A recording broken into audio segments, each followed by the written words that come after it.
Hello guys, this is your friend and we are back with a new fanfic. Which is what if Naruto banished from village after the failure of the Sasuke retrieval part 1. And if you enjoy this fanfic then please press the like button and subscribe to my channel for more fanfic like this. And now let's start the fanfic. A slight clenching noise could be heard as fingertips came into contact with metal. The hand shook slightly with its white knuckles grip on the object in the hand of the holder. The object was being held as if it were the most precious item in the world to its wielder. I'm sorry. A voice of an older woman said while the wielder of the object lifted it along with his head toward the source of the voice, blue eyes filled with confusion, anger, and even a hint of betra. Y'all met with the slightly distraught face of the voice.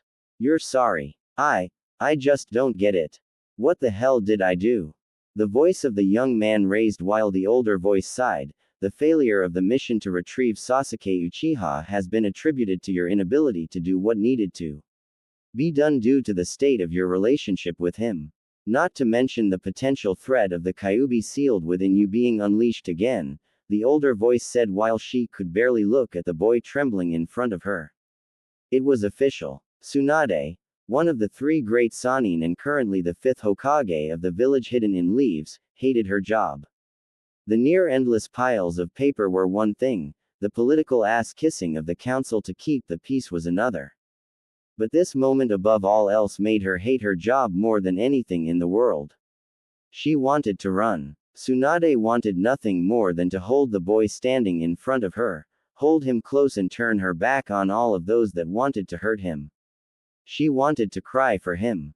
However, she couldn't allow him to see any of it. Naruto Uzumaki didn't deserve this cruel fate. The village council decided in a manner that left her powerless to act against it. She had been practically forced to make this decision and she was unable to change a thing. Despite being the Hokage, the greatest ninja in the village, the one that everyone looked to for prosperity and protection, the very same kind of ninja that the boy in front of her strove to be. She felt useless. That's a load of crap. I fought Sasuke tooth and nail to bring him back. I just wasn't. Naruto trailed off while his grip on the object in his hand tightened before his fingers slowly relaxed, his arm went limp in front of him. His blonde hair slightly covered his face while he exhaled slowly from his nose in an attempt to calm himself. I wasn't strong enough. Naruto said while Tsunade closed her eyes taking her own breath to compose herself before she opened them again. This punishment will be effective immediately. A Jonin has been assigned to oversee your departure and is currently at your residence where you will pack any necessities and be escorted to the village gate. Tsunade said while the teen in front of her looked toward her with a pained expression. Granny. Naruto trailed off while Tsunade briefly broke eye contact looking down at her desk. I'm sorry Naruto, you'll have to leave it. Tsunade said while the blonde looked toward the object in his hands before his grip clenched around it. He wanted to slam it down. He wanted to yell at the top of his lungs and call bull on this entire process, however all of those feelings were overwhelmed by the overwhelming feeling of Drea. Completely swallowing any words of protests the boy had. The blonde placed the object on the desk of the Hokage while Tsunade struggled to keep eye contact on Naruto. The blonde's head quickly lifted, his blue eyes directly meeting Tsunade's while she embraced her well-deserved verbal lashing. Hey Granny. Naruto trailed off while his fingers trailed on top of the metal of the object in his hand resting on the desk. Yes? Tsunade asked, nearly failing to hide the emotion in her own voice hidden while her eyes widened, getting a look at his face. Thanks for everything. Naruto said in a defeated tone. His tears silently ran down his while Tsunade felt her heart shatter to pieces. His hand finally left the object on her desk. He turned around leaving Tsunade only the back of his jacket to look at while she reached her hand toward his retria. Ting form, the words that she wanted to speak clung to her throat. By decree of the Hidden Leaf Village of the Land of Fire, Naruto Uzumaki was hereby banished from the village due to his failure to retrieve the last Uchiha of the Hidden Leaf as well as the danger his existence poses on the village. Being the container of the Kyuubi. This is what the official records will state. Wood splintered underneath the grip of Tsunade's hand while thunder clapped, rumbling the sky with a similar fury that the blonde Hokage felt toward her position, her hand that had been forced, and even those who Shikn Iu would celebrate upon his departure. Tsunade hated her job. Not just because of the piles of nearly endless paperwork, not just because of the political ass-kissing she had to do with the council, but because she had become the reason for that look on his face. The boy who had faced down her stubbornness as well as forces that were far beyond his own power, even the darkness that was left in her heart from her previous losses from years in the world. Without a chance in hell, yet he had saved her. How did she repay him? By getting rid of him to appease the public. The sound of the door closing finally allowed that sickening sob to exit her throat. She could have chuckled at the irony. Every time she had loved, she had lost just as quickly. Now she was directly responsible for it.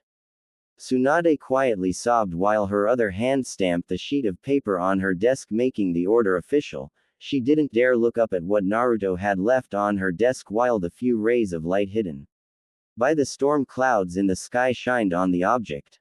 The symbol of the leaf shone on Naruto's headband in the sliver of sunlight as Tsunade trembled while her desk continued to crack under her grip. Opening curly bracket dot. Closing curly bracket. -5 days earlier. A door slid open, revealing Tsunade with her other hand pushing some of her hair out of her face. Following behind her was a clearly nervous Shizune who looked around slightly before Tsunade groaned. Nearly the entirety of the council is here. Did something big happen? Shizune asked before Tsunade shrugged. Who knows, probably a civilian squabble. Just relax and let the old people gripe. Ga hangovers suck. Tsunade said while the black-haired woman gave her mentor a look mixed with slight worry and exhaustion from her typical antics that she has unfortunately become adjusted to under her tutorage. Only she of all people would walk into a possible super important village council meeting hungover. USU. Ali Shizune would have helped her deal with her mentor's hangover as part of her medical ninjutsu focusing on illnesses practice. At least that is what Tsunade always called it, despite Shizune always knowing it was an excuse to make her feel better. This time, however, the summons were urgent, meaning they had little time to even speak amongst each other before leaving to the conference, leading them directly to the meeting area for the elders and council. Shizune couldn't shake off her nervous feeling that was creeping over her entire frame, almost as if something bad was about to happen. Maybe it was because of the multiple super important faces in the room, or maybe it was because of the fact that Tsunade was obviously in not the best shape to properly participate due to her nightly escapades, but something felt off to the young woman. Tsunade, good of you to join us. We have much to discuss, hopefully keeping this meeting quick. Homura, one of the teammates of her own sensei, the former third Hokage, said while another older woman nodded her head. This one being Kaharu. She was also on a team with Hiruzen. Together they were the main heads of the council, meaning they were both pains in the ass to deal with. However, the one face that made Tsunade pay a bit more attention was one that had been covered by bandages. Danzo Shimura, one of the village elders and perhaps the most stubborn and selfish old bastard Tsunade has ever had. The displeasure of meeting Lady Tsunade. Danzo greeted in a calm, almost glad tone, one that Tsunade knew was riddled with falseness. She resisted the urge to scoff before she looked toward the other two elder counselors. All due respect, but what is he doing here? Tsunade asked while Danzo chuckled. I'm merely here as a representative of the people, you could say. They could always use a proper voice. A village is a family after all. Danzo said, making Tsunade's eye twitch at the elder's use of her former teacher's words while Homura nodded his head. Enzo brings with him a valuable opinion in regard to our discussion for today. Homura said while Kaharu slowly nodded her head in agreement to his words. Tsunade quickly understood what kind of meeting this was going to be. Shizune, leave. Tsunade said while Shizune gave Tsunade a look of confusion. Shizune wordless reacted. She wanted to refuse in case something happened, but she could feel the way the atmosphere of the room suddenly changed. As much as she wanted to be there to support her mentor, she knew that had she had no place here in this meeting. Shizune bowed her head before she turned to exit out of the room while Tsunade took her seat at the table with the other elders. What's on the agenda today? More discussions of war potential. I believe I made it clear that war is the absolute last option I would resort to for anything. Tsunade said, rubbing circles on her temple hoping that would shut them up as usual. Lady Tsunade, our discussion today is in regard to Naruto Uzumaki. Quote, Kaharu said while Tsunade suddenly felt her throat go dry for a moment before she sat up fully in her seat, now fully concentrated. Hangover be damned. The blonde's brown eyes immediately flicked over toward Danzo's one exposed eye, looking back at her. He was watching her. That old bastard already had some kind of plan up his sleeve, she could feel it. What about him? Tsunade asked while keeping her composure. Kaharu looked toward Homura before the man looked toward Tsunade. We believe he should be restricted in his movements. Homura said while Tsunade raised an eyebrow. On what grounds? Tsunade asked while Kaharu lifted one of her fingers, his recklessness for one, not to mention his most recent failure in his mission to retrieve Sasuke Uchiha, nearly the children of multiple village heads killed. While no one was killed, admittedly it was still a massive risk. The slap on the wrist was too light of a punish for the mission failure. Kaharu stated while Tsunade's eyes widened. You can't be serious, they are all fully fledged shinobi. Extremely capable ones. Every shinobi is fully prepared for death on the battlefield. That's nothing to blame a single shinobi on. Tsunade said while Danzo placed his hand on the table gently. Pointless deaths. Death is one thing and a shinobi should die a death that benefits the lives they swore to protect. However, Sasuke, while being an asset to the village, wasn't worth nearly all the lives of those who will inherit the village. Certainly not for a failed mission. Danzo said while Tsunade gritted her teeth. I'm in agreement with Danzo. Had the mission been successful, then admittedly even we could have turned an eye. However, if they had died and the mission was still a failure, then their deaths would have been pointless and we would have had major losses. Quote, Homura stated while Kaharu nodded. Naruto needs to be reprimanded for his failure in some way. Honestly, you've been far too light on the boy, considering what he is. Kaharu finished while Tsunade gritted her teeth, fighting back the growl in her throat. Naruto Uzumaki is a shinobi of the hidden leaf. While I can agree he deserves some kind of punishment, I hardly believe that restricting his capabilities as a ninja is the proper answer. Tsunade raised her voice before she quickly closed her mouth again, looking toward Danzo, whose expression had become a tiny smile. The blonde Hokage had screwed up, she could feel it in that damned smile of his. I'm in agreement with Tsunade. Danzo said while the rest of the room gave him looks of shock. She's passionate about the well-being of the shinobi, and yes, officially Naruto Uzumaki is a shinobi of the hidden leaf, so he hardly deserves to be restricted. Danzo said while Tsunade merely blinked at the man. She had no idea what he was going on about. She was expecting a debate full of resistance from Danzo, instead he seemed rather accepting. No, something was off. Instead, as a leaf shinobi who failed this mission, nearly costing most of the village heads their children, the punishment is obvious. Danzo said. Tsunade's glare never left his one visible eye while Kaharu and Homura looked toward the man with bated breath while he slammed his bandaged fist on the table. Exile. Danzo said while Tsunade froze for a second, looking toward the stoic man. Her head turned toward Homura and Kaharu, who to her worst fears didn't seem to be against the idea at all. Tsunade gritted her teeth, standing up out of her seat. You can't be serious. Exile. He's just a child. Tsunade yelled while Danzo gave her an apathetic look. He's the container of the Kyuubi. His very existence is a threat, especially given his own history with the leaf. Who knows? Maybe the real reason why Sasuke got away was because Naruto deliberately let him go. Danzo commented snidely while Tsunade narrowed her eyes at the elder. Danzo, you know that's not true in the slightest. Quote. Tsunade growled while Homura looked down toward the table. We also don't know if it isn't true, they were both friends. There could have been a bias there, allowing Sasuke to leave as he wished. Homura commented coldly while Kaharu nodded her head. meaning that the mission to retrieve him would have indeed have been pointless, including any deaths that could have been involved. Koharu commented while Tsunade felt a wave of sickness wash over her. She had personally seen Naruto's injuries.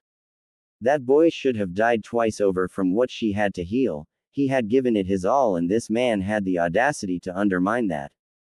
Naruto is still a leaf shinobi. It should be precisely because he's the container of the Kyuubi that he remains in the village. Allowing a Jinchuriki to the devices of the rest of the world is more dangerous than a foolish kid. Tsunade argued while Koharu and Homura's eyes widened slightly. Lady Tsunade brings up a really good point.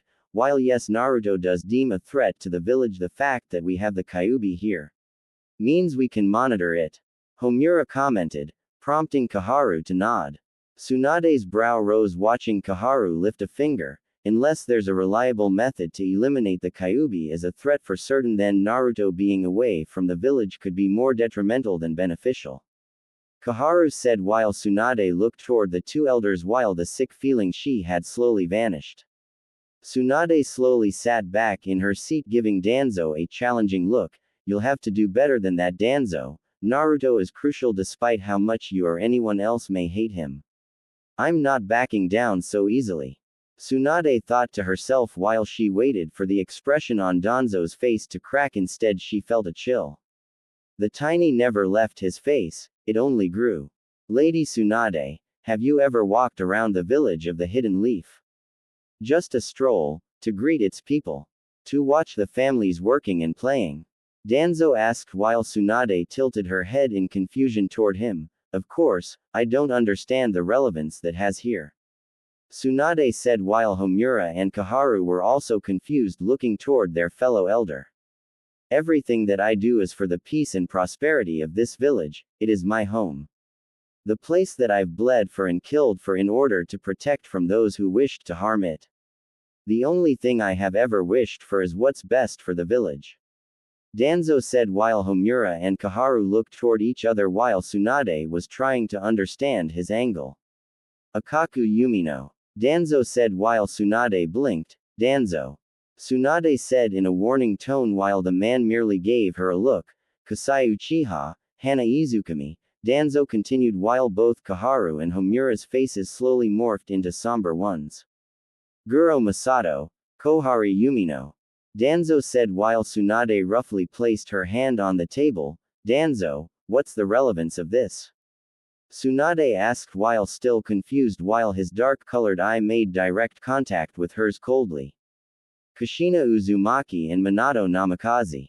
Danzo finished while Tsunade's blood ran cold. Those names. They were all victims of the attack of the Kyuubi, precious lives that were a part of our family as a village snuffed out by that beast on a whim. They died protecting their village and all of that for what? A boy who only caused trouble. An unpredictable ninja unable to be controlled to properly contribute to atone for all of the destruction wreaked on the village. Quote. Danzo said while Homura looked away while Koharu kept her eyes on the table. He was just a baby Danzo, that hatred is unwarranted. He still contributes to this day as a ninja by working harder than anyone else. Naruto doesn't need to be controlled. Tsunade said while Danzo blinked. Oddly enough, Lady Tsunade, I agree with you. He was a baby and a sacrifice used to protect the village left to us by the fourth Hokage. However, have you stopped to consider what those same families you've observed had lost? Watching that boy walk freely and cause havoc around the village while they lay flowers on the graves of their loved ones. Danzo said while Tsunade went quiet. The elder pulled a couple of scrolls from his clothing before unraveling them on the table. The scrolls contained lists of names from across the Leaf Village. One of them was labeled, Stay, the other one was labeled, Go. A quick survey from the entirety of the Leaf Village, just to see what the public thinks about Naruto Uzumaki. I will say I'm impressed. This was a lot closer than I thought it was going to be.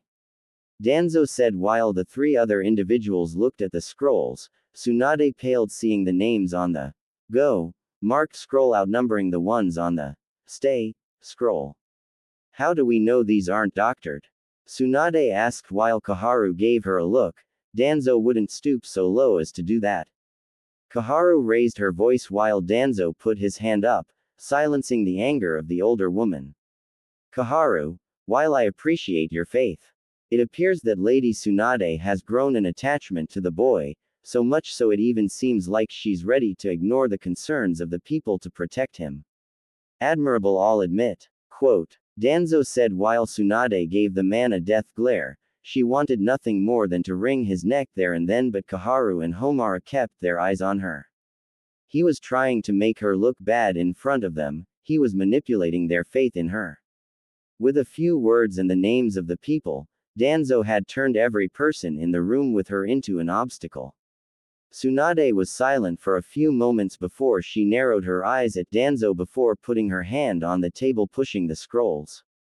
Naruto Uzumaki is a hero of the Hidden Leaf, not only is the container of the Kyuubi but he has repeatedly sacrificed life and limb to protect his home even though it despised him.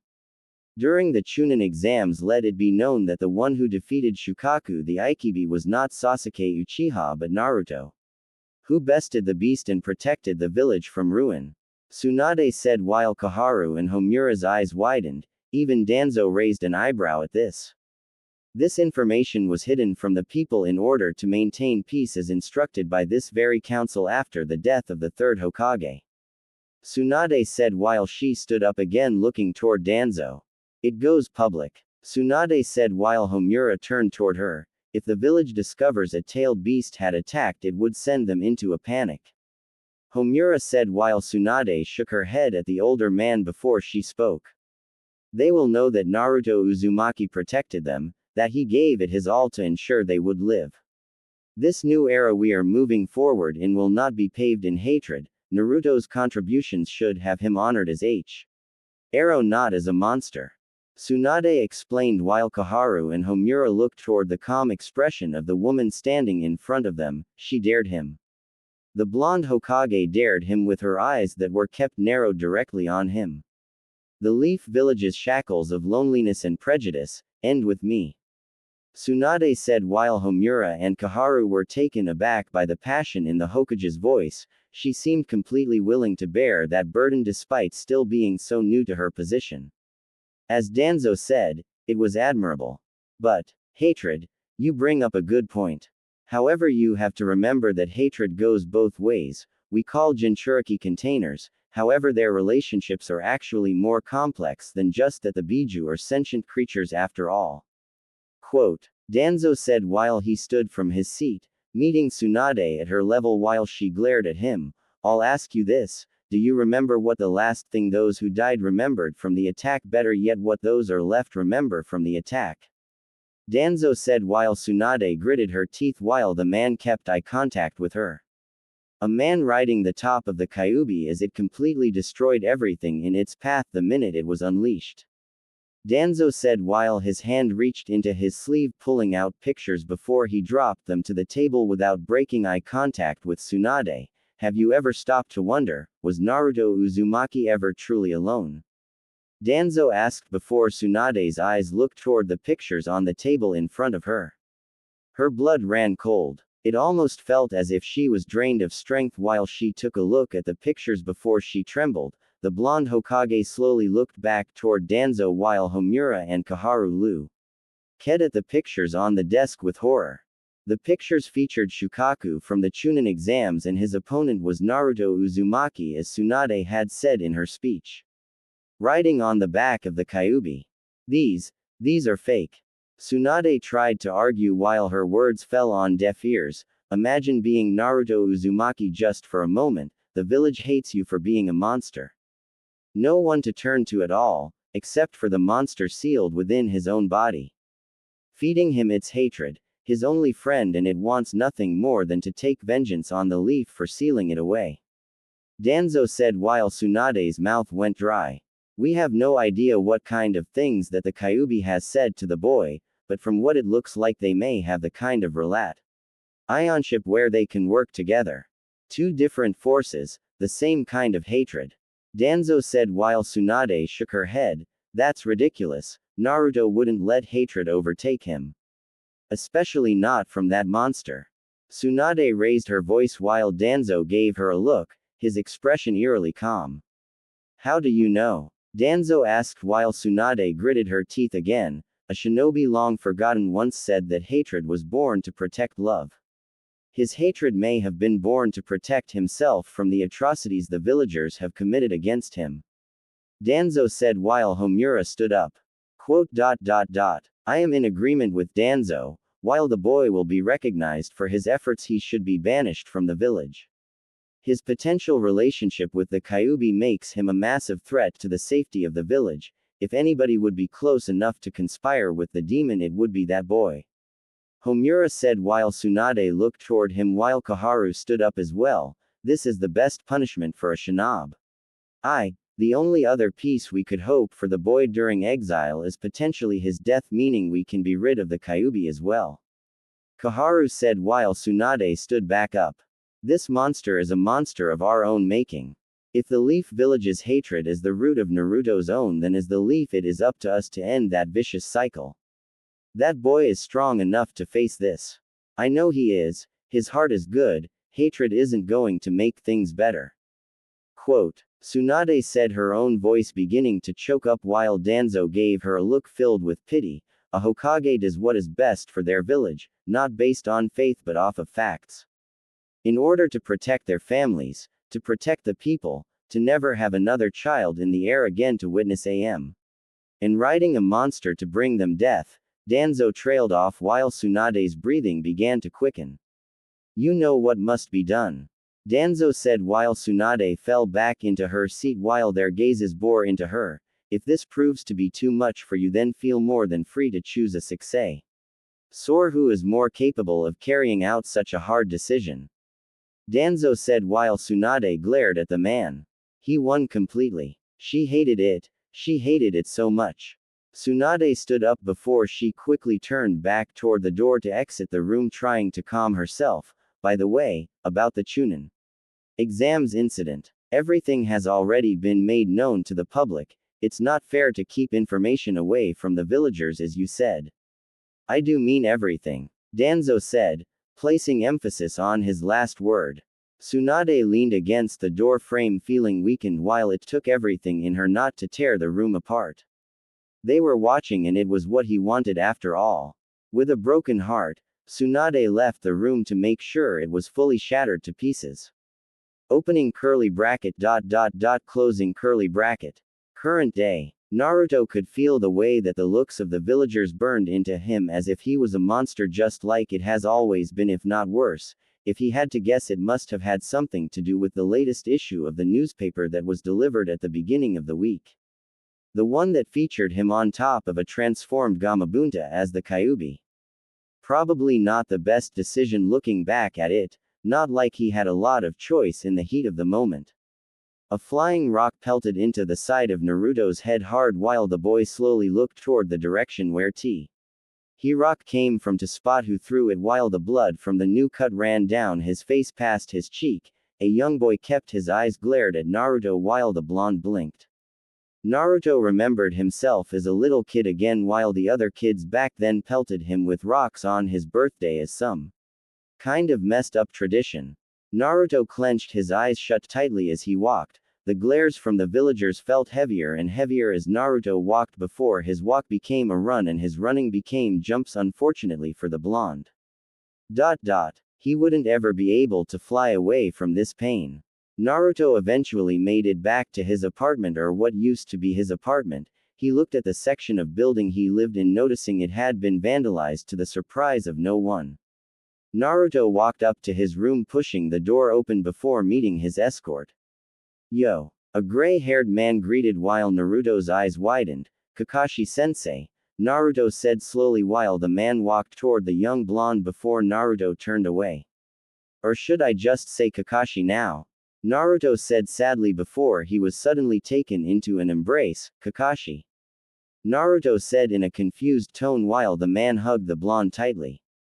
In all of his time knowing Kakashi, he knew the man was never the overly affectionate type. I'm so sorry. Kakashi apologized before Naruto felt himself tearing up before he hugged the man back, finally allowing himself to cry while the gray-haired man held onto his student, his own wrath only being contained by his duty. I'll make sure you're safe all the way up until after you leave the gates, it's the least I can do. Kakashi said while Naruto nodded into his chest. The gray-haired Jonin felt like a failure of a sensei holding his former student close. However, in the eyes of the village he had been made into a monster all over again. And there was nothing he could do about it.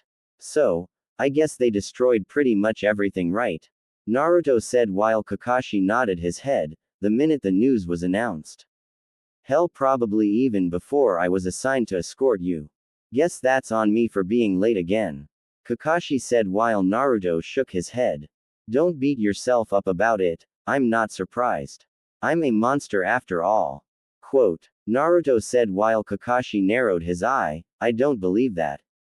Kakashi said while Naruto looked out the shattered window. They do. Naruto said while Kakashi went silent, I do have at least some good news. Kakashi said trying to lift the mood while Naruto raised an eyebrow. The gray-haired man revealed a small potted white-colored flower to the blonde, causing his eye to widen.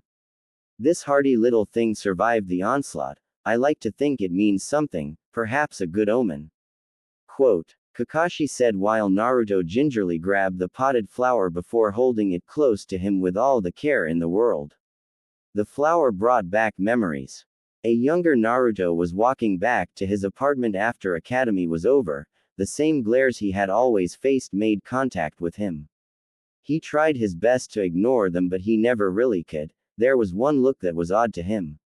Hey weirdo. A voice called out while Naruto stopped. He turned toward the voice, spotting short platinum blonde hair and bluish-green eyes. The girl was holding a pot in her hand with a small grown G-sprout in it. Hello. Naruto said while the girl looked around before coming closer. Great news, you've been picked to be my first customer. The girl exclaimed while Naruto tilted his head. Customer? Naruto asked while the girl nodded. Yup. Ino Yamanaka from Yamanaka Flowers. When I grow up I'm going to work there and be the most beautiful ninja at the same time. Ino declared while Naruto just gave her a blank look. So why are you talking to me? If you're so great then why am I your first customer? Is it some kind of dangerous plant? Naruto asked cautiously while the girl huffed. No. Flowers are beautiful, not dangerous. Also you're my first customer because I just picked you randomly. Ino said while Naruto sighed. Nobody else wanted the flower, huh? Guess he and it had that in common. Okay. Naruto said while Ino blinked at him. Okay. Ino said while Naruto nodded his head. The flower, I'll take it. Naruto said digging into his pockets for Gama-chan while his fellow blonde just blinked at him. I'm Idan, hey why are you crying? Quote. Naruto said while the other blonde was wiping her face with her free hand, you really want it? Ino asked while Naruto nodded. I do. Naruto said while Ino shook her head. Here. Ino exclaimed, pushing the flower pot into his hands while Naruto nearly dropped it. Whoa wait, I don't think I have enough to. Naruto was cut off by a finger being pushed against his lips. You get a weirdo discount just this once, next time I'm charging you double. Ino exclaimed again while Naruto's sweat dropped. Double. Naruto yelled out before the two kids started laughing. Take care of that flower, I worked hard on it weirdo. Ino yelled before she quickly ran off. Naruto reached out toward her but she was out of reach. His attention went back to the little sprout while Naruto teared up. Wasn't this kind of like a birthday present? Naruto held the pot in his hands in the current daze while sighing in relief. He looked at the fully bloomed flower.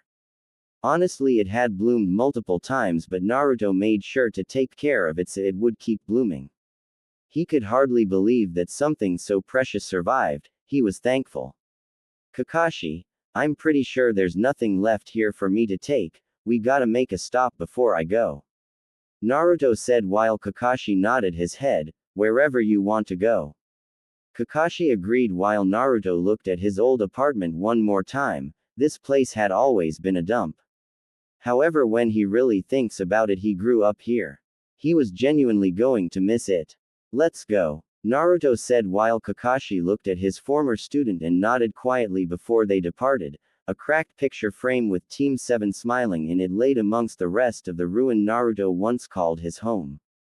A little further ahead of Naruto's former home, Kakashi stood by while Naruto approached the store doors. Yamanaka's flowers was red at the top of the building while Naruto thought about opening the door. His hand stopped, however. If she wasn't there, then how was he supposed to give it back? Naruto looked at the door before he sighed, placing the potted flower beside the entrance before he jogged back toward Kakashi, who waited for him. Naruto lingered for a moment longer before he then began to walk away from the building, the petals of the white clover swaying slightly at the breeze that had passed through it. A simple, "Thank you," was written on the pot. Opening curly bracket closing curly bracket. Kakashi looked out at the wilderness past the gate of the Leaf Village. He looked toward Naruto, who walked toward the wilderness. "Wait," Kakashi said while Naruto stopped, turning toward his former sensei. "Naruto, I was a pretty bad teacher. I should have been there for you all a bit more than I was. This is my fault in part," Kakashi said while Naruto looked at the Jonin. "Kakashi," Naruto was cut off by another bag being thrown at him. The blonde caught the bag, noticing the scrolls that were stuffed inside of it. His blue eyes blinked while Kakashi sighed. "There are the necessities, food, water, and because I'm so nice, there are even a few surprises that I'll let you find out for yourself in there. I really wish there was more I could do for you, Naruto. If you end up hating me, I won't even." Kakashi was cut off by a running hug from the blonde boy, stopping his sentence completely. "You were a pretty crap teacher," Naruto said while Kakashi chuckled while he hugged the boy back. "I would never hate you though," Naruto said while Kakashi's eye widened at his words. Kakashi remembered himself being in a similar position once before.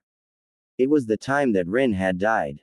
No, the time when he had killed her. A young Kakashi, still covered in blood of his last teammate, stood outside of the gates of the Leaf Village. He didn't have the strength to take another step. Instead, he could only look toward his home in horror, unable to face himself for what he did.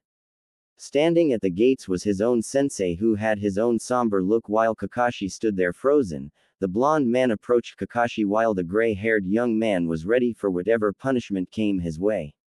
Instead, he found himself surrounded by warmth. "I could never hate you."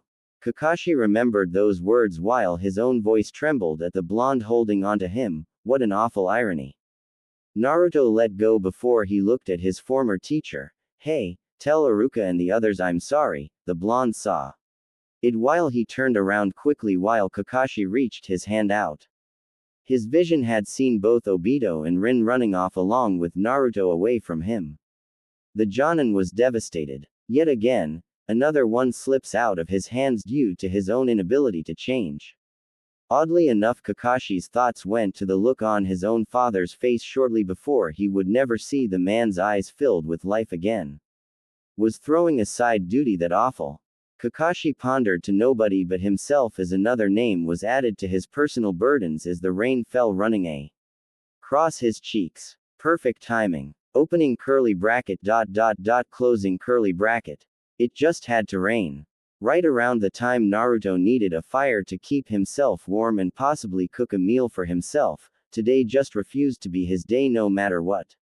Naruto quickly found himself a spot where he could stay as dry as possible. It was at this moment that it was all really starting to hit him. He really just lost everything. His friends, his teachers, his one opportunity to become somebody others could recognize. He supposed that this was the way it was supposed to be. He was just as bad as the demon within himself after all. Naruto was utterly alone. The blonde curled up into a ball while the rain fell heavily around him. He felt himself sinking into that feeling, the one he always forced himself to ignore as a kid. It felt as if it was choking him. It was hard to breathe. Worthlessness. Everything he fought for, it was now so far out of reach. He couldn't become Hokage. There was no one to recognize him. No friends, no family. It was once again just him and the rain together again at his darkest hour. Should he just do them a favor and go away? Naruto hadn't had these kinds of thoughts since he was a young child. It was always like a dark hand gripping his shoulder trying to pull him down into its nothingness. Yet they would always come back. No matter how many. Believe it's, he said when he was alone. Those thoughts became the strongest when he was reminded of what he was. If he died right here, would they be happy? Naruto sat there just waiting for the rest of the world to swallow him up so it could potentially end for him. At least that could be the one thing that he could end up doing right for the Leaf Village, to take out both himself and the Kyuubi. Naruto kept his eyes tightly shut. The rain was the only sound he heard until a familiar one rang, the sound of his stomach growling. It should be easy to ignore. He was used to the being hungry part, so it'll go away eventually. Yet it persisted. Naruto deliberately tried to shut out the sound of his body begging him for food. If he waited and waited, eventually his body would ask him for food again.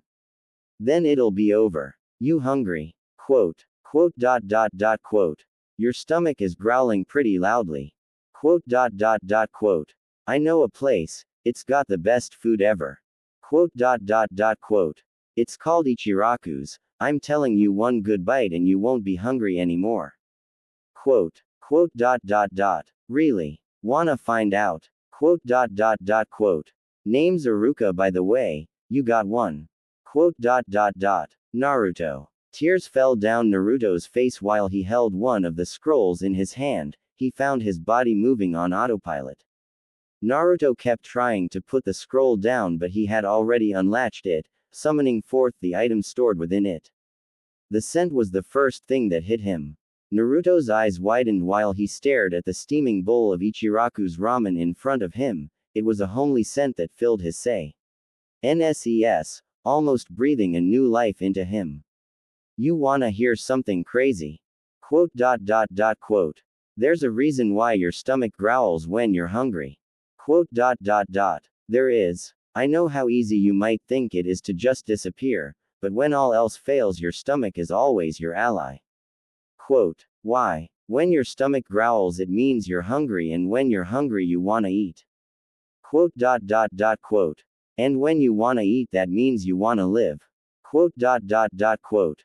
So eat up and live long, Naruto. Naruto kept crying while he shoveled the ramen into his mouth while memories flooded his head.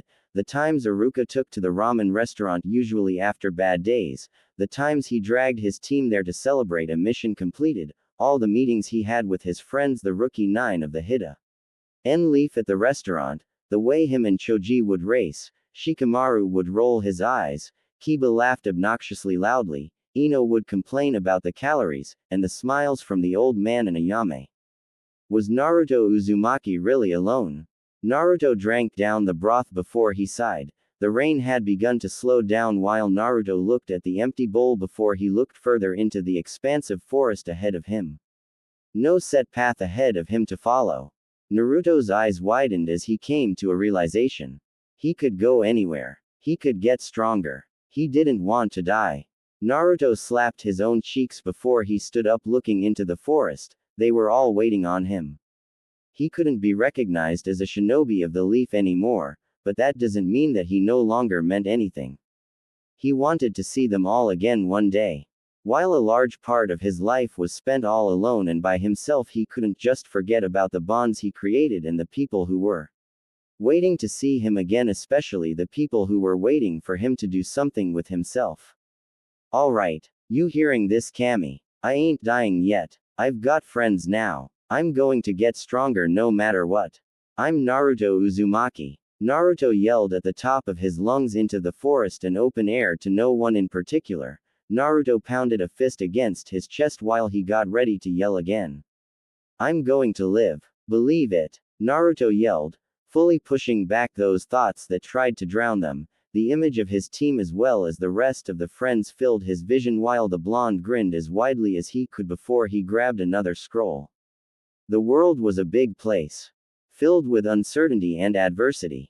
Yet, Naruto had the pleasure to have made friends all over the world. That meant there was only one thing he had to do. He had to go and visit them, of course. Naruto tore into another piece of food while tears still fell from his eyes, but there was a grin on his face. He wasn't done yet. His stomach growled. That meant he was hungry, and as long as he got hungry, he was going to live no matter what. No matter what the road ahead of him had waiting for him, no matter who stood in his way. Naruto was more than ready to fight for his place in the world. Normally this would have been a blessing for the young man currently laying on the roof watching the clouds pass by in the sky, usually he would try to make out shapes that the clouds would make while lazing around. The boy could only reminisce about the times he had spent with another boy who had been quite the loudmouth on a day similar to this one. Shogi. What's a shogi? Sounds tasty. No, you idiot, it's a game about strategy. You use a bunch of pieces with different roles to try to take the other side's king. Oh, sounds complicated. It is, but it's fun, maybe. Quote. You're a weird guy, Shikamaru. Quote. You don't have to play if you don't want to. Quote. Sure, I'll play. Even if it's boring. Quote. I don't do it very often, but playing with friends is never boring. Quote. The shogi piece in his hand flipped into the air before the black-haired boy caught it as it fell back into his hand. He gripped the piece into his hand before he looked back up at the sky above, a sad smirk on his face. You were the weird guy, idiot. Shikamaru Nara said while he looked at the shogi piece in his hands. You just going to sit there and brood, or are you going to say something? Shikamaru said before the sound of footsteps were heard approaching them. Shikamaru. The voice greeted in a calm tone while Shikamaru slowly turned to look toward the newcomer, Neji. Shikamaru greeted just as calmly while the Hyuga looked off to the side. I wanted to check on you. Quote. Neji said while Shikamaru raised an eyebrow at the other teen. How uncharacteristically caring of you. Shikamaru said facetiously while Neji resisted the urge to roll his eyes at the crassness of the black-haired teen. How's Hinata? Shikamaru asked while Neji walked over to sit beside the Chunin, devastated to say the least. It doesn't help that most of our family supports the decision. She still hasn't left her room since the official announcement. Neji explained while Shikamaru sighed. Figured, she didn't even get a chance to say anything to him. Shikamaru said while Neji looked toward the sky, none of us did. Neji said before the pair sat in silence for a few moments, both of their thoughts in a similar place in regard to the blonde idiot they called their friend. You mind if I say something crazy? Shikamaru said while Neji looked toward the black-haired teen. It wasn't your fault, you shouldn't blame yourself so heavily. We all made it back alive. Neji said while Shikamaru let out a heavy sigh from his mouth. It should have been me, and you know it. I was the commanding ninja for the operation, the brunt of this should have been my burden. Not his. Quote. Shikamaru said while Neji shook his head. Naruto wouldn't want you to feel that way. Neji said while Shikamaru nodded his head. You're right, so I won't. The crazy thing about this is if I wasn't the son of the Jonin commander or had a future spot on the Leaf Village's great family's council, then it would have been me walking out of those gates. Shikamaru said while Neji raised an eyebrow. You're saying this has something to do with Naruto's status? Neji asked while Shikamaru looked at the shogi piece he held in his hand before he gripped tightly. I'm saying that this entire thing had to have been deliberately made to target Naruto, or else it wouldn't have made sense to go at him directly instead of at the one in charge. Shikamaru said while Neji's eyes widened slightly in surprise. You believe that this is part of some kind of plot to get rid of Naruto from the village? I doubt Lady Tsunade would have made a choice like this, they seemed close. Neji said while Shikamaru nodded. I agree, but there could be a chance that the decision wasn't just her own. There could be more people at play here with some kind of intent. Shikamaru said while Neji looked toward the ceiling tiles they were sitting on. That's a heavy accusation. Neji said before Shikamaru just nodded his head again. Yup. Shikamaru said while Neji looked toward him. While I can't say I can exactly disagree with you, I'm just wondering, even if this was a scheme, what exactly would we be able to do? Neji asked while Shikamaru held up the shogi between their faces. I'm not trying to brag, but when it comes to shogi I've unfortunately been a prodigy in the game, going nearly undefeated even against my father as of yet. Do you know who was the first person to ever beat me in the game? Quote. Shikamaru asked while Neji shrugged. Perhaps your father finally gained the upper hand. Neji said inquisitively while Shikamaru merely chuckled at his dark-haired peer. Unbelievably, it was Naruto. The first time we had ever played when we were kids, he had won a full set of 3 games against me. The kid hadn't even seen the game before and he crushed me while I was teaching him, the so-called genius. Shikamaru recalled with a small smile on his face while Neji's expression was filled with surprise at the boy's story. That had to be the first time I had ever put effort into anything. After he beat me, I studied the game even more than I did before just to beat him. Once I did, I asked him how he was able to beat me before he surprised me. Quote, Shikamaru explained before Neji's eyes went to the piece in the black-haired teen's hands. The way he held it dearly had caught his eye. Naruto, he just pointed to this piece, the pawn. I used to just send those pieces out to gain an advantage, as stereotypical as that is, yet he grinned pointing at the piece and just said they were cool. I told him they were just pawns, not much is cool about them. Shikamaru said with a shrug before he tossed up the piece before he caught it in his hands again, holding it out in front of the pair of boys, the same way he remembered a young Naruto holding tea. He piece out to him in the past. All pieces are important, even the pawns. Shikamaru said while Neji sighed, he was an important friend to you more than you let on. Neji said while Shikamaru held the piece in his hand that read, pawn on it. Yeah, he's an idiot, but he has always had a good heart. I want to do whatever I can to make sure that Naruto is safe, hell, maybe even find a way to bring him back home. All of my friends are important to me, I have him to thank for reminding me of that.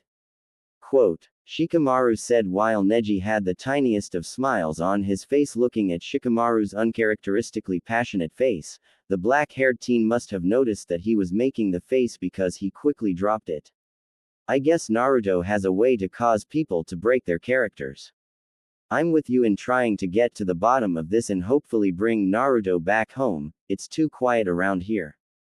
Neji stated while Shikamaru huffed. That's the understatement of the century. It looks like we've got our work cut out for us. I'm actually going to have to put in some effort again, huh? What a drag, Shikamaru expressed as usual, though Neji knew that the boy's demeanor was different from his words. He was more than ready to do what it took. Hey, there you two are. A loud voice came from the other loud platinum blonde in the village while Shikamaru and Neji turned their faces toward the landing blonde along with a pink-haired girl who gave a simple wave with a look of confusion on her face. Have either of you seen Naruto around? Me and Ino have been looking around since we got back to the village, which is odd because you'd think we would have heard that idiot from a mile away. Sakura said while Ino took a step forward, revealing a potted flower in her hand. I recognize this flower. Believe it or not, it's a little white clover I practically forced on him back in the day. I just found it with a cryptic, thank you, on it. Now where's the idiot so I can give it back to him? Ino said while Shikamaru slowly looked toward Neji. Guys? Sakura asked while Shikamaru broke into a sweat. He had completely forgotten that these two had been on a mission in the Land of Springs for the past week and a half along with Kurenai. They didn't even have the slightest clue. Geez, and I told him no refunds either. Why are you two acting weird? Did he do something and you're both trying to cover for him? Now I get it. He left the flower because he obviously did some crazy prank and felt bad. Well, he won't get away that easily. Ino yelled with a shake of her fist while Sakura only felt the creeping sensation that something was very wrong crawling up her back. What happened to Naruto? Sakura asked with more of her concern leaking into her voice. Neji went to speak but was cut off by Shikamaru holding his hand up in front of him, probably due to the concern of Neji's lack of tact. The lazy boy cleared his throat and looked at the both of them with as collected of an expression as he could muster. Naruto, as of 3 days ago, is no longer a shinobi of the Hidden Leaf.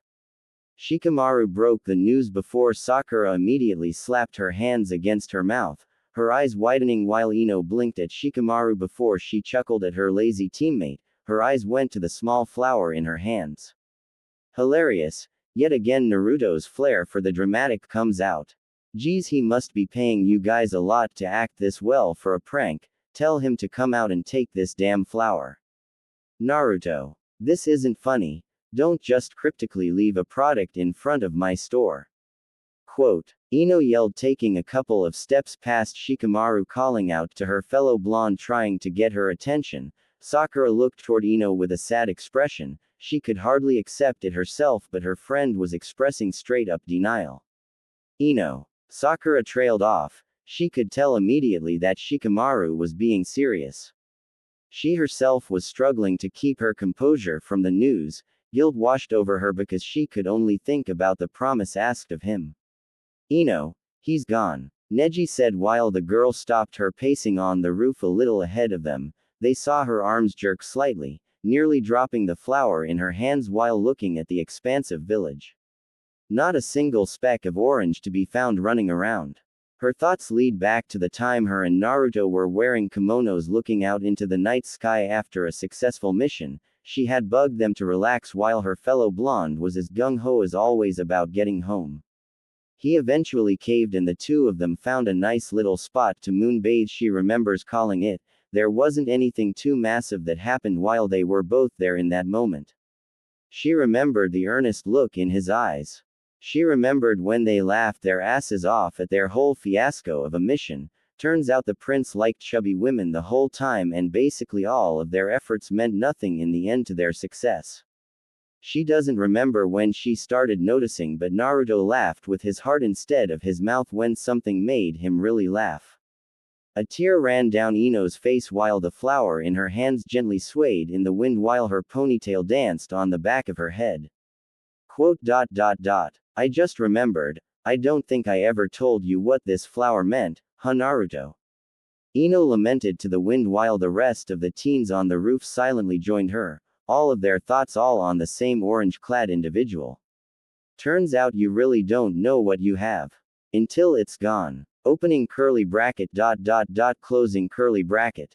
The sound of Geta sandals clacking echoed through the hallway toward the entrance of the Hokage's office. A white-haired man's eyes narrowed as he took each step toward the door.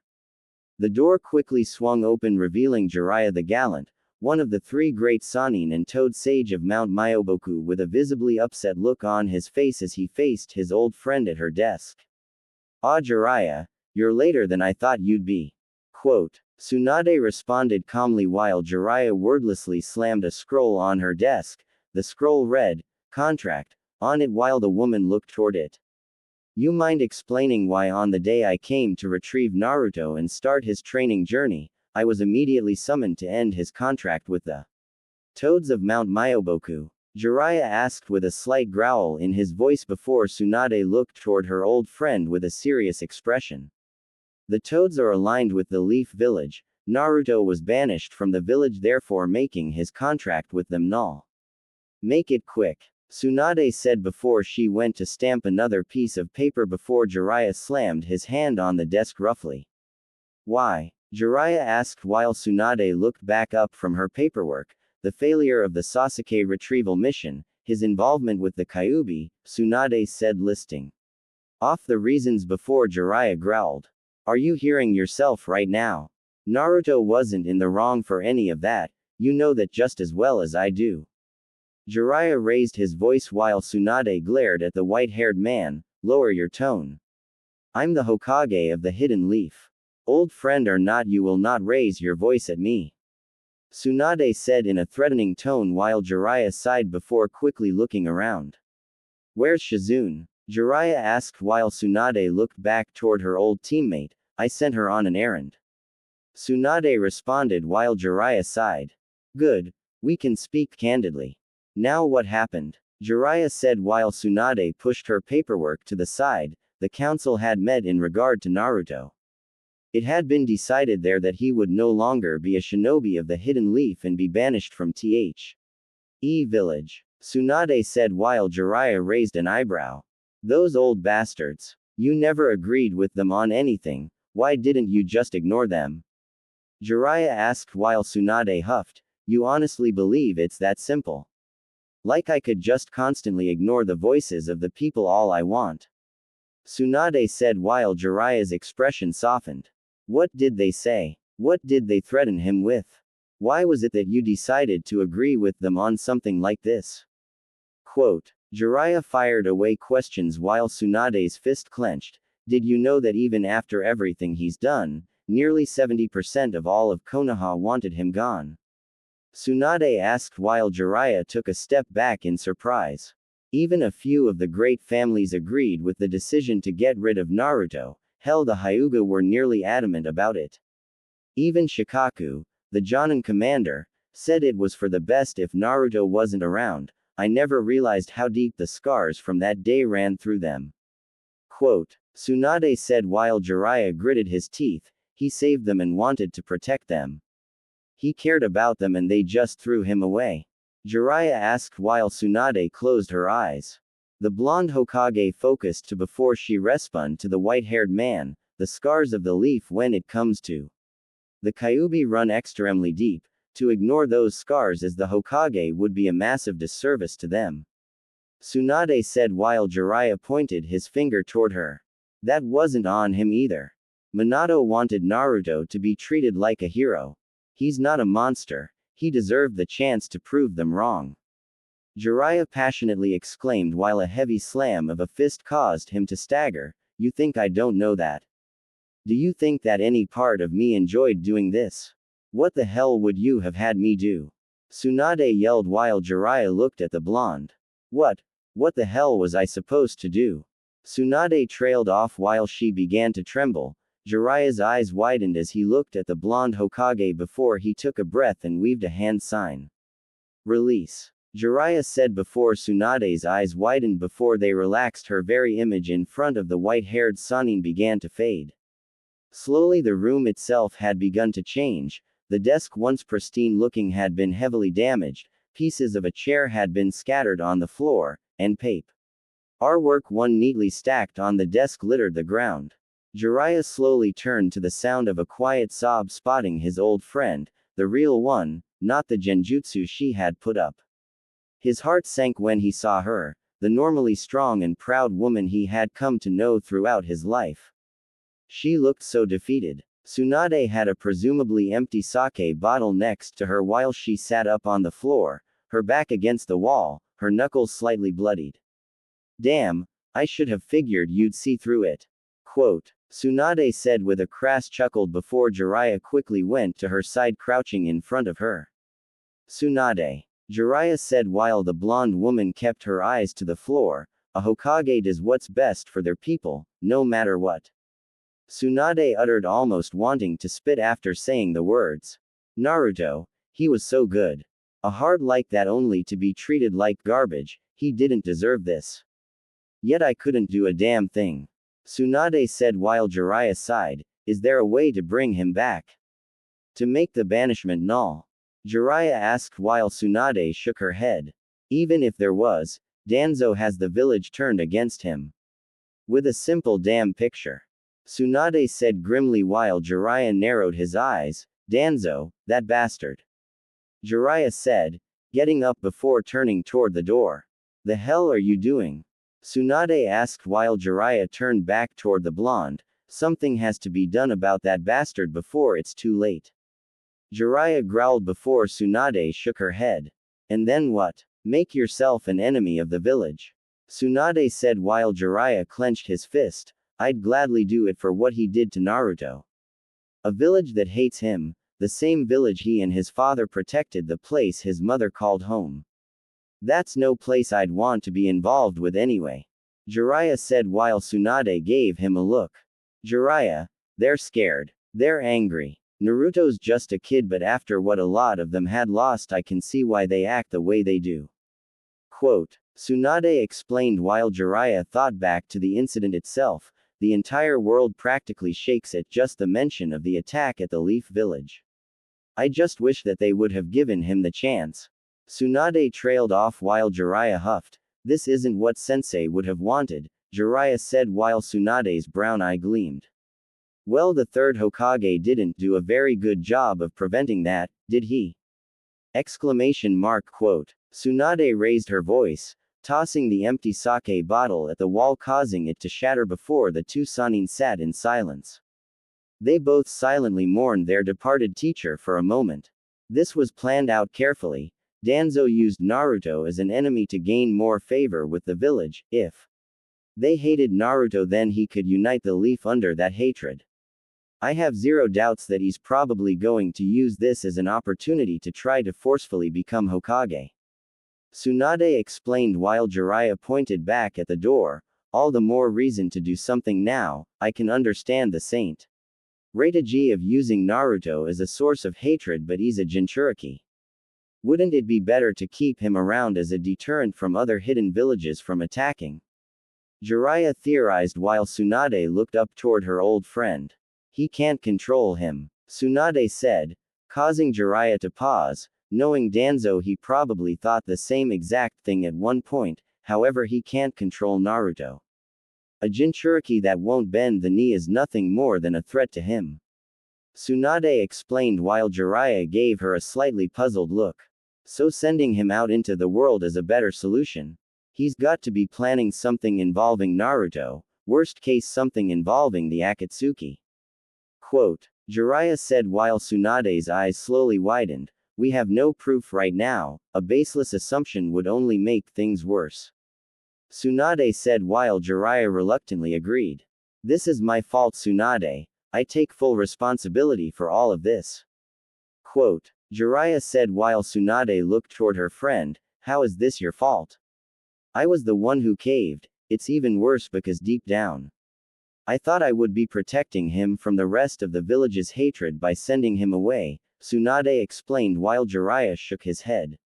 I was the one who put you in this position. Sensei asked me to be the Hokage first and I turned it down, not to mention even after his death I turned it down again. If I had become Hokage instead of shoving the burden onto you. Jiraiya said while Tsunade kept silent. However, I believe in you. I always have, so I don't regret going out to find you. You are what's best for this village right now. Way better than me, Jiraiya said while Tsunade huffed.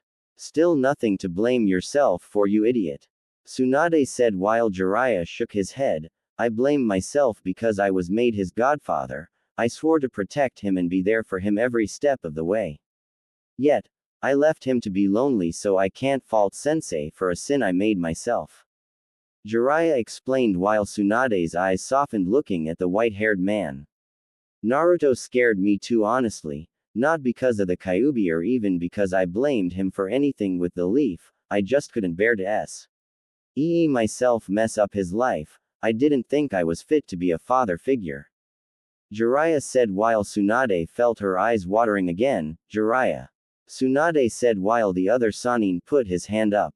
I was wrong, just like Minato said I would be. Now I've got to take responsibility for that. Quote, Jiraiya said while walking over to Tsunade, helping her off the ground while the woman trembled slightly.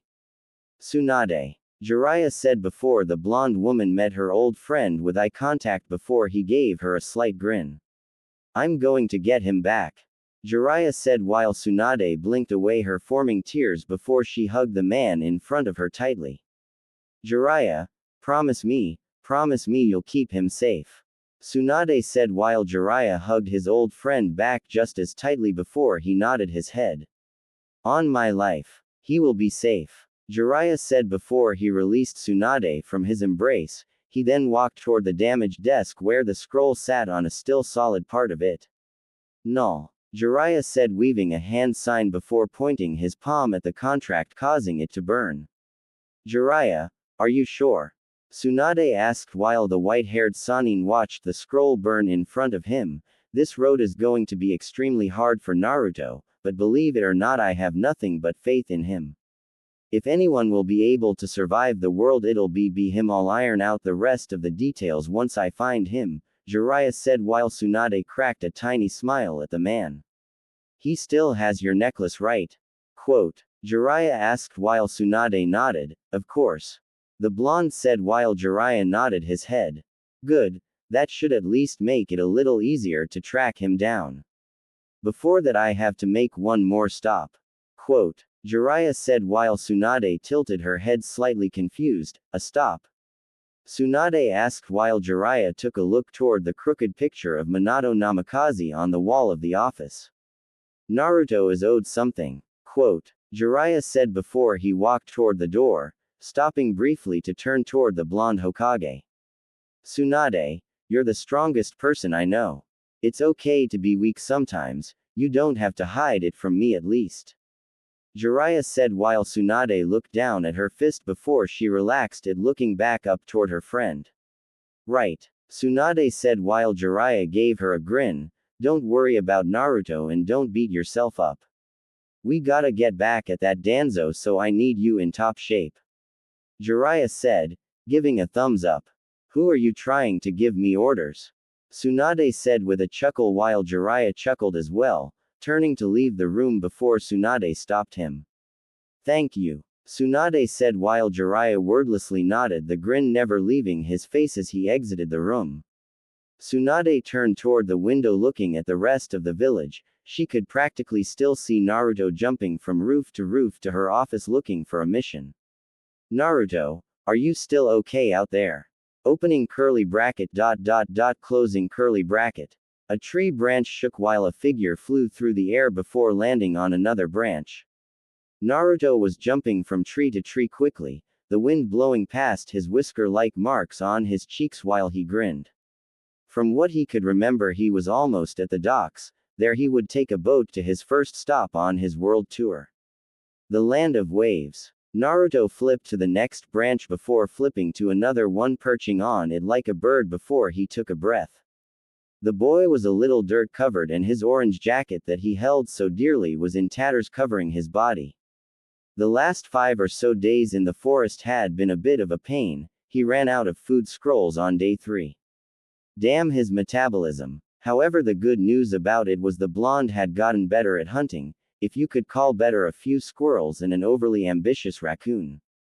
Food was food, so he felt proud he was able to catch those things. If anything, Naruto pulled out a piece of squirrel jerky he mad. Quickly eating it. Still not Ichiraku's, but not too bad if I say so myself. Naruto said cheerfully before he took a look at his ruined map Kakashi had also packed up for him in the bag. So, I think the docks are left from here, Naruto said slightly confused before he looked back up, ting nothing but trees in front of him. Ugh, stupid map. Left. Right. There's nothing but freaking trees. How the hell am I supposed to find anything like this? Naruto whined loudly before he sat on the branch crisscross before he rubbed his chin in a thinking pose. Come on, think. There's gotta be a better way to navigate. Think about what Kakashi-sensei taught. Naruto tried to think but only remembered Kakashi giggling to himself while turning the pages to his pervy book while they swayed through the water. Well, that doesn't help. What about pervy sage? Naruto exclaimed while he tried to remember his trip to get Tsunade with the white-haired man. Remember Naruto, when approaching a good angle one must use all 5 senses. Quote, Jiraiya explained while he was tiptoeing with Naruto following behind. Sight. The man said while looking around. Touch. Jiraiya said before running his finger on the cobblestone. Hearing. Hush. Quote. Jiraiya said while Naruto gave his mentor a look of pure astonishment mixed with confusion while the sounds of water splashing were heard by the 2 males. Ah, smell. Jiraiya said while he started to smell the air. Naruto just blinked before the Sannin nudged him. Come on boy, smell. Jiraiya urged while Naruto's sweat dropped. This seems like this for something gross. Naruto said while he reluctantly smelled the air. To his surprise he was able to smell something clearly. The scent was sweet like flowers, but it was also warm and damp. I can smell it, pervy sage. Naruto cheered before Jiraiya narrowed his eyes at the boy. Quiet. You're going to get us caught. Jiraiya said in a hushed yell before he licked his finger. Taste. Jiraiya said before he placed his finger on the fence before he put it back into his mouth. Mahogany. Perfect. Jiraiya suddenly jumped, causing Naruto to jump after him before the both landed on a rooftop. So did we find it? Whatever it is, it smells awesome. Naruto exclaimed while Jiraiya chuckled before he turned Naruto's head. Behold, the forbidden treasures of man. Jiraiya said before Naruto noticed the splashing of the women's bath before Naruto quickly glared at his giggling mentor. I should have known, you giant pervert.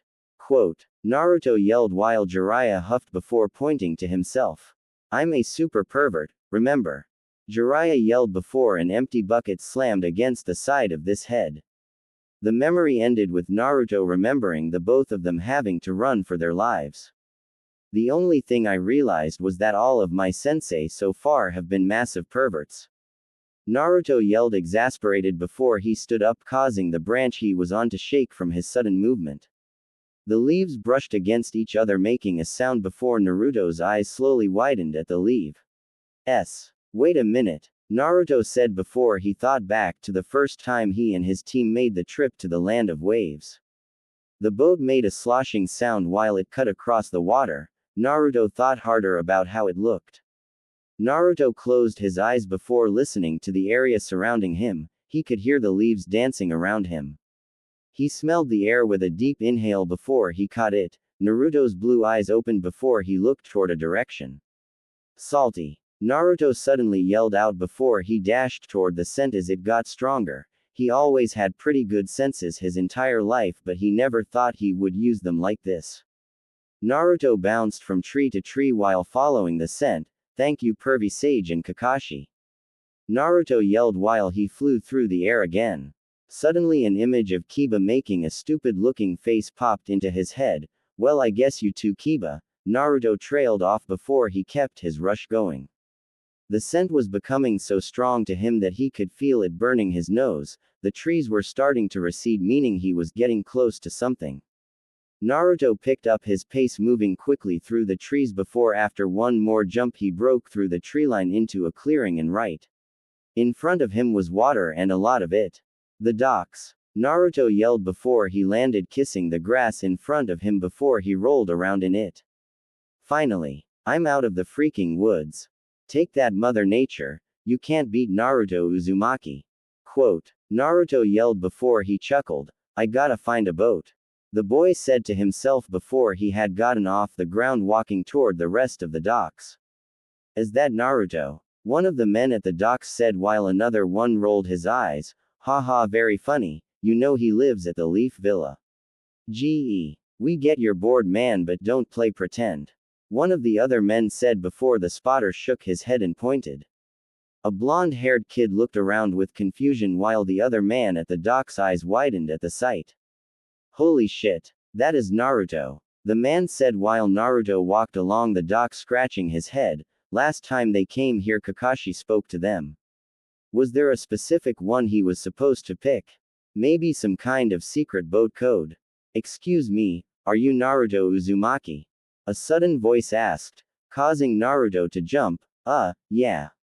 What's it to you? Naruto asked cautiously while the man chuckled. It really is you. Hey, do you need a ride into the village? Quote, the man offered while Naruto blinked at him. He did need a boat and this guy seemed to be kind.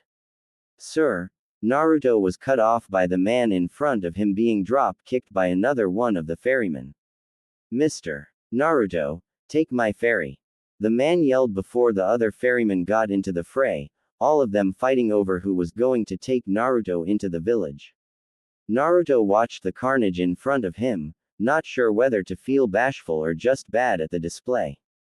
I guess Team 7 is famous around here after our mission. Naruto thought to himself before he went to break up the fight. The sight of an older ferryman calmly sitting in his boat motioning for Naruto to come over. Naruto looked between him and the crowd of ferrymen fighting before he walked over to the older man. Long time no see, Naruto. You're a lot more popular than you were last time, huh? The older man joked while Naruto recognized him from their first trip. Hey, you're the old guy from the last time. Naruto exclaimed while the man nodded. Hop in. The older man said before Naruto grinned, getting into the boat. The ferryman set sail while Naruto looked around at the water gently being pushed by the boat. The trip was brief, but eventually Naruto was brought to the path he had to take before. He gave the old ferryman a wave before he dashed into the wilderness again. It was a lot foggier last time he came here with Team 7, but this time he was able to see how pretty this place really was. The sun shined on the water and the grass was a healthy green. Naruto grinned while he passed by landmarks. When he really thought about it, he never did really take a look at the land around him and really take it in. Was this what freedom was like? Sure, being banished from the village was painful, and potentially not being able to see his friends again did still bother him. He couldn't help but enjoy the sensation of freely being able to go where he wanted. There was no one to call him a demon or anyone he had to tiptoe past to go somewhere other than his home. It felt nice. The boy skidded to a stop when he noticed the massive bridge now in front of him. So the old man finished it, huh? Naruto said with amazement and a sense of pride before he took a step on it. As he walked along the bridge, memories rushed into his sight. The fight they had with Zabuza and Haku, saving Sasuke, Zabuza fighting off Gato and his men. His first mission. He spotted a figure crouched on the side of the bridge placing flowers on a certain section before it got up and bowed. Oi, hate to interrupt, but do you know where old man Tazuna lives? ? Naruto yelled over, causing the figure to look toward the boy. The figure paused before she started rushing toward the blonde boy. She had long dark blue hair and dark eyes. The smile on her face grew before Naruto recognized the woman. Tsunami. Naruto. The woman called out to the boy while Naruto slowly smiled, looking at Tsunami approaching him. He grinned before he pointed a thumb toward him. The one and only. Opening curly bracket ... closing curly bracket. It's been a really long time since we've seen you, Naruto. Tsunami exclaimed while the blonde-haired boy closed his eyes in the warm embrace of the dark-haired woman.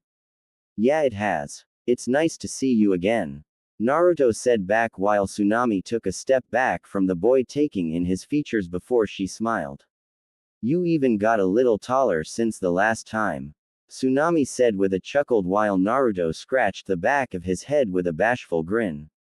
Oh really? Hey, guess I have, huh? Naruto said while Tsunami chuckled. Inari would love to see you too. Did you plan on entering the village? Tsunami asked while Naruto nodded.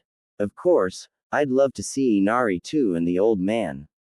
Naruto said excitedly while Tsunami smiled. Good, I'll bring you to the house so you can see everyone. Tsunami said while Naruto nodded.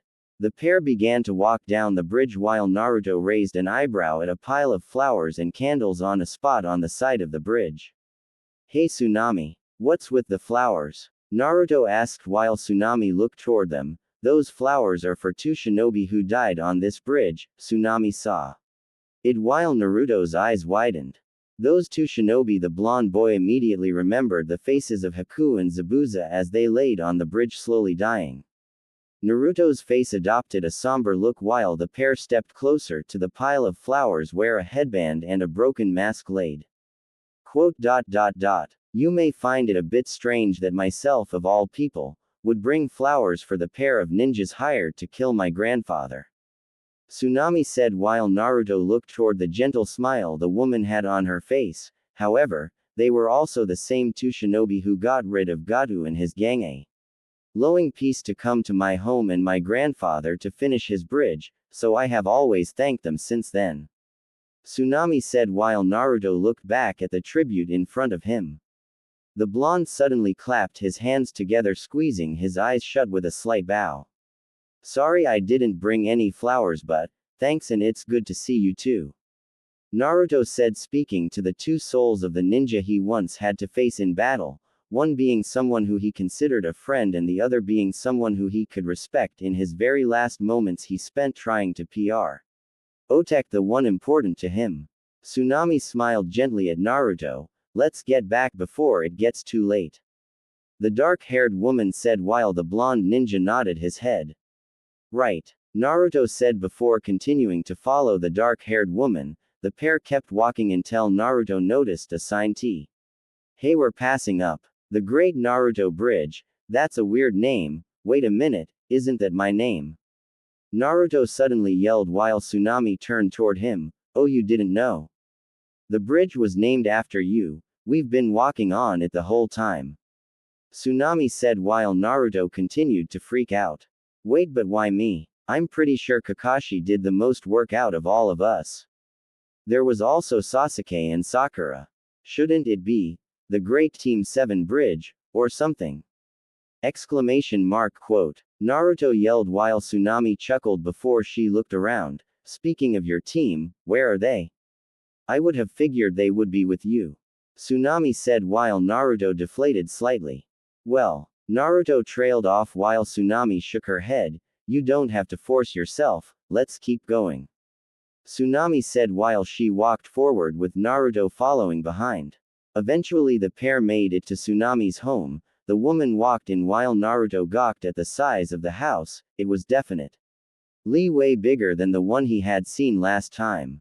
Inari. I'm home. Tsunami called out while Naruto stepped in behind her. This was definitely not the same house that he had seen before. Welcome back, Mom. Did you need any Naruto? Question mark quote. Inari called out, breaking the blonde from his stupor before he looked toward the smaller boy. Inari. Also, of course, it's me. Naruto called out while the younger boy tackled Naruto into a hug that the blonde boy reciprocated. It's really you. Why didn't you send a letter or something? Inari asked while the blonde boy scratched the back of his head with his catchphrase fox-like grin. You know me, I'm the number one most unpredictable. Naruto trailed off while Tsunami gave him a look. Yeah, you are pretty reckless. Inari snidely commented while Naruto fumed at the boy. I'll go get dinner started, why don't you two go grab father? Quote. Tsunami asked in a sweet tone while the two boys in front of her gave her a salute. Yes, ma'am. They both said at the same time before Inari started guiding the older blonde to an office space. Grandpa, look who it is. Inari called into a room where a slumbering old man sat at a desk covered in paperwork. The old man suddenly jumped up at the sound of the yell. I wasn't sleeping. Wait a minute, Inari, what are you making all that racket for? Quote. The old man complained before he adjusted the glasses on his face. Well, as I live and breathe, if it isn't Naruto. The old man said cheerfully while Naruto grinned. That's right, old man Tazuna. I'm here to visit. Quote. Naruto called out while Tazuna grinned. Well, you're always welcome in our home. Sorry for the mess, usually I'm more organized than this. Tazuna apologized while Naruto shook his head. It's totally cool, old man. What's up with all the papers anyway? Quote. Naruto asked while Inari perked up. Grandpa's the mayor of the whole village. The boy said in a bragging tone while Naruto's jaw nearly dropped. The mayor. Naruto called out in surprise while Tazuna shook his head. I'm only acting as leadership while the actual mayor is out of the village. For a conference. Tazuna explained while Naruto slowly nodded his head. Oh, that makes sense, I guess. The blonde said, not really understanding while Tazuna laughed. It's good to see you haven't changed at all. Tazuna exclaimed while Naruto grinned. Dinner's gonna be ready soon. Let's go to the dining room. Inari said excitedly while Tazuna nodded. Let's go, you hungry, Naruto? Tazuna asked while Naruto nodded. Always. The boy said while the trio made their way to the kitchen where Tsunami was moving her way through with ease and grace. The sound of chopsticks being pulled apart ran through the kitchen while Naruto took in the scent of the hot pot in front of him. Thanks for the food. Naruto cheered while the rest of the family smiled toward him before they copied his gesture. The taste of broth, mustard, spinach, pork, and mushrooms graced Naruto's grateful taste buds while the boy ate heartily. Oi, Tsunami, this is amazing. Naruto complimented while Tsunami gave him a smile. I'm glad you like it. The dark-haired woman said while Inari nodded his head with pride. Mom's cooking is always the best. Quote. The boy said simply before he proceeded to copy Naruto's vigor in meal eating. Tazuna took a sip of his tea before he looked toward Naruto. Hey, so Naruto, where's the rest of your? Tazuna started but was cut off by Tsunami purposely bumped the table. I'm sorry, I'm trying to get comfortable. Have you told Naruto about the bridge yet? Tsunami asked while Naruto looked up from his food. Yeah, hey old man, what's the big idea with naming the bridge after me? Naruto asked while Tazuna chuckled. Honestly, because you were a big part as to why I even got to finish it, not to mention I hope the bridge takes some of your traits as well. Tazuna explained while Naruto raised an eyebrow. Traits? Like what? The bridge is going to turn blonde or something? Naruto asked while Tazuna shook his head while chuckling at the naive boy sitting diagonally from him at the table. I hope that like you that the bridge is able to stay strong and sturdy no matter what comes its way. Tazuna said while Naruto's expression softened while looking toward the older grinning man reminiscing about the events of the bridge. It's a bridge that will never give up. Tazuna said while the blonde boy smiled a little. Hey, so where's the rest of your team? Inari quickly asked before Tsunami shot a look toward him. If Naruto doesn't want to talk about it, he doesn't have to. Quote, Tsunami said with a slight stern tone in her voice before she looked back toward the downtrodden Naruto while Tazuna frowned slightly. Honestly, I wanted to know as well. Tazuna said while Tsunami gave her father a look. Father, Tsunami was cut off by Naruto shaking his head.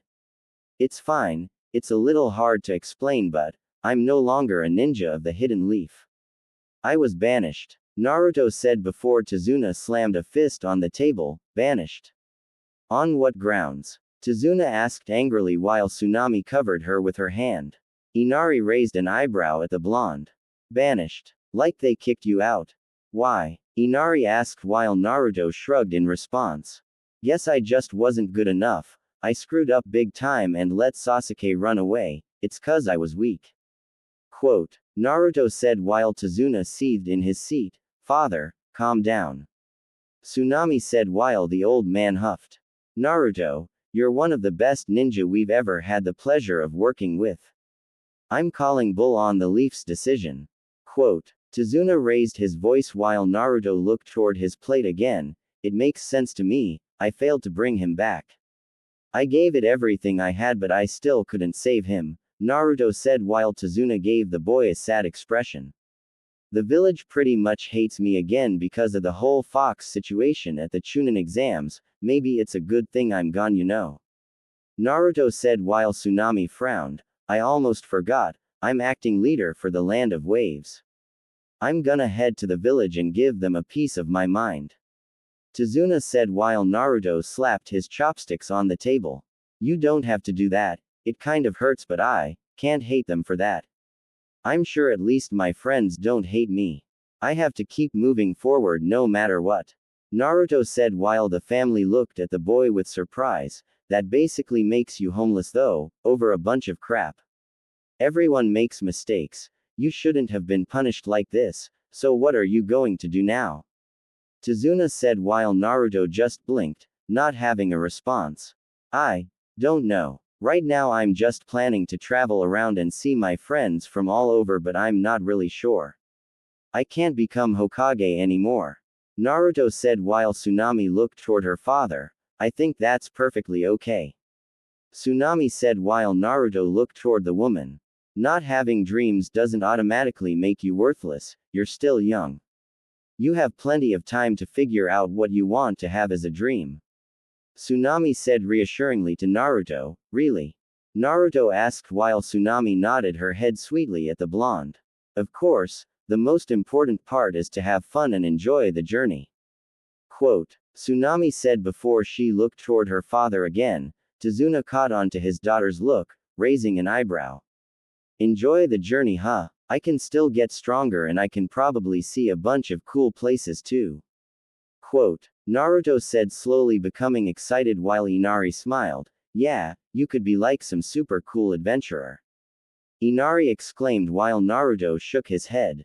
Yeah, like I said, I'm not giving up.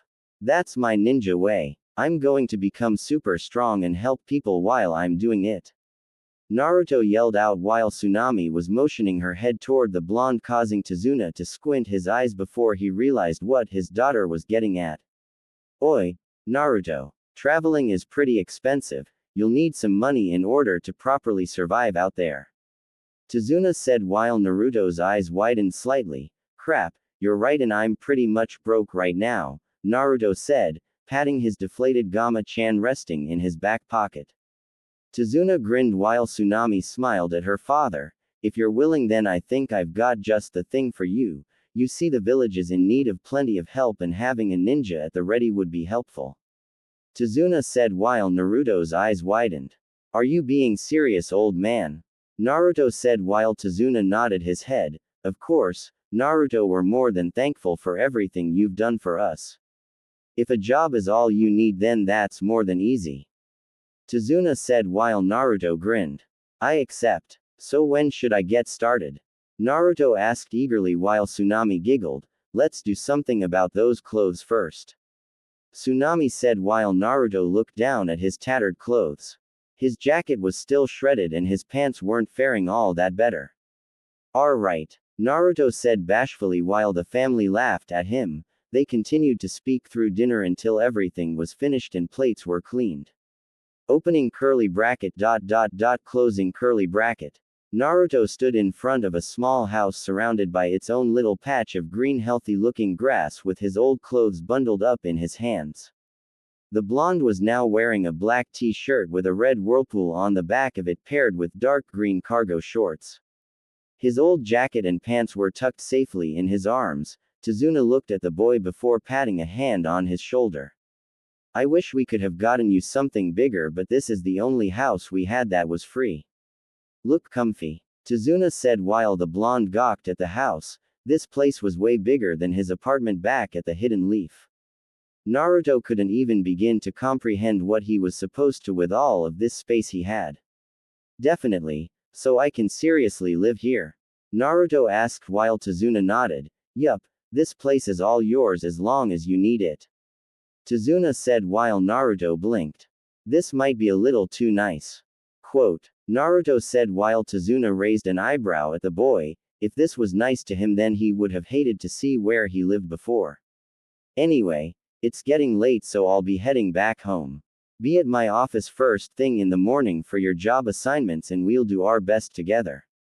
Quote. Tazuna said while Naruto grinned. Thanks, old man. I'll be there. Believe it. Naruto said, giving a thumbs up while Tazuna smiled back at him. Get some rest, Naruto. Good night. The man called out while walking away. Good night. Naruto yelled back before the blonde turned back toward his new home.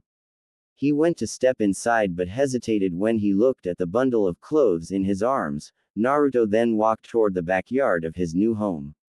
Shortly afterward, the boy had made a little fire pit, taking one last good look at his old jacket and pants before he sighed. This kind of feels like a goodbye. I think I don't really like goodbyes, huh? Quote. Naruto said to himself while the fire crackled in front of him. The boy had fond memories with the clothing, but they were torn to shreds. He took a deep breath before he gently placed the clothing into the fire before he slapped his hands together, chanting a quiet thank you as he closed a chapter of his life to begin a brand new unknown one. His old jacket and pants burned slowly in the fire while Naruto sat silently as if he was hosting a mini funeral for the articles of clothing. He wouldn't stand up and go inside again until they had completely turned to ashes. The interior of the little house was clean and neat. It was one large room with a bed set beside a high window allowing the moonlight to peek through the blinds illuminating the room. Two smaller rooms were connected to the large room, one being a bathroom and the other being storage or a closet of some sort. Whatever it was, Naruto was grateful. His time as a leaf shinobi had ended, but he was still alive, and as long as he couldn't allow himself to give up. He wanted to find out what his new dream could be. He wanted to explore and see his friends all over the world. For now, however, he had work starting in the morning. So the blonde settled in for the night thinking about his friends back at the Leaf Village who he had hoped still thought about him even if it was a tiny bit. I'll keep doing my best, guys. Believe it.